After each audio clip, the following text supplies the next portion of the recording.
Hai teman-teman, apa kabar? Namaku Nawang Setiasih dari kelas 5F PGSD Kebumen. Nah, hari ini kita akan belajar tentang ide pokok dalam sebuah teks bacaan. Ide pokok itu apa sih? Yuk diperhatikan bersama-sama.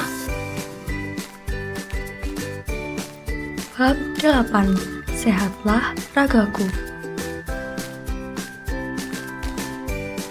Perhatikan teks berikut. Pentingnya air bagi tubuh kita. Tubuh manusia sangat membutuhkan asupan air putih. Selain karena sebagian besar tubuh manusia terdiri atas air, konsumsi air putih dibutuhkan agar organ tubuh bisa bekerja maksimal. Kebutuhan cairan seseorang mungkin akan berbeda dengan orang lain, tergantung pada kondisi tubuh, aktivitas yang dilakukan, hingga kondisi cuaca. Orang dewasa umumnya membutuhkan 2 liter atau sekitar 8 gelas air putih setiap hari. Tentu saja, kita tidak harus meminum 2 liter air sekaligus ya. Kita bisa membagi waktu mengonsumsi air putih, sehingga jumlah yang dibutuhkan tubuh bisa terpenuhi.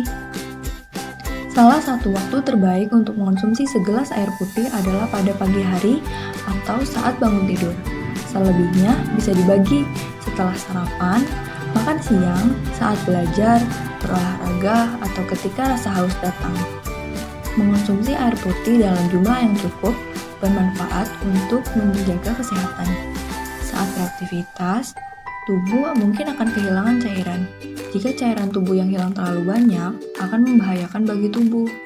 Minum air putih dalam jumlah yang cukup bisa membantu mengganti cairan tubuh yang hilang tersebut. Dengan demikian, kesehatan tetap terjaga. Sebaliknya, kekurangan konsumsi air putih dapat mengakibatkan seseorang mengalami dehidrasi alias kekurangan cairan dalam tubuh.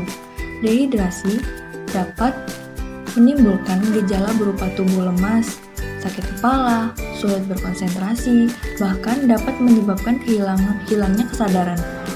Jelaslah kekurangan air putih dapat membahayakan kesehatan ya teman-teman. Di samping itu, minum air putih membantu kelancaran metabolisme tubuh kita. Secara sederhana, metabolisme adalah proses tubuh mencerna makanan atau minuman yang kita konsumsi, menyerap zat-zat yang diperlukan tubuh, lalu membuang zat-zat sisa yang tidak diperlukan.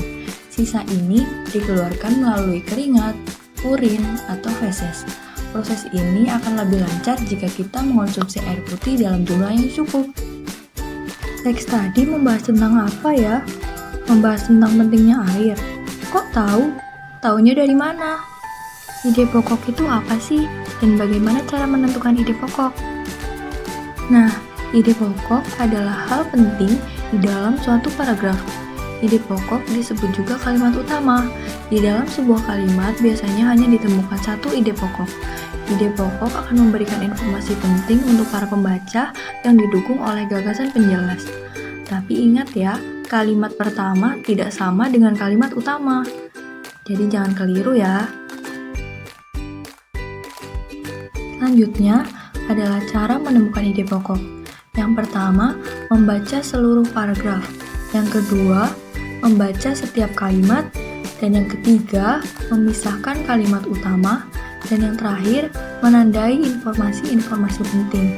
Jadi yang pertama dibaca dulu keseluruhan paragraf, kemudian keseluruhan kalimat, lalu dipisahkan dulu kalimat utamanya, lalu ditandai informasi-informasi penting yang ada dalam paragraf tersebut ya. Nah, ada jenis-jenis paragraf nih berdasarkan letak ide pokoknya. Yang pertama, ada paragraf deduktif, yaitu kalimat utamanya berisi ide pokok di awal paragraf. Yang lainnya adalah kalimat penjelas. Kemudian yang kedua ada paragraf induktif.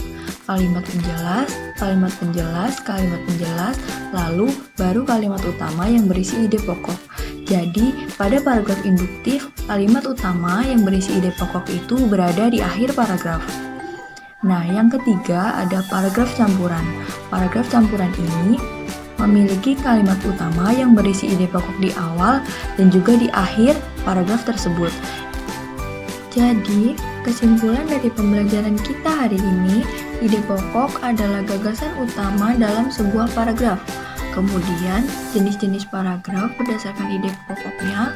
Yang pertama ada deduktif, induktif, dan juga campuran. Untuk mengukur pemahaman kalian tentang ide pokok, yuk berlatih. Perhatikan kembali teks pentingnya air bagi tubuh kita yang sudah dibacakan tadi ya. Lalu carilah ide pokok setiap paragraf dan tentukan jenis paragraf apakah itu. Apakah paragraf deduktif, induktif, ataukah campuran. Good luck ya!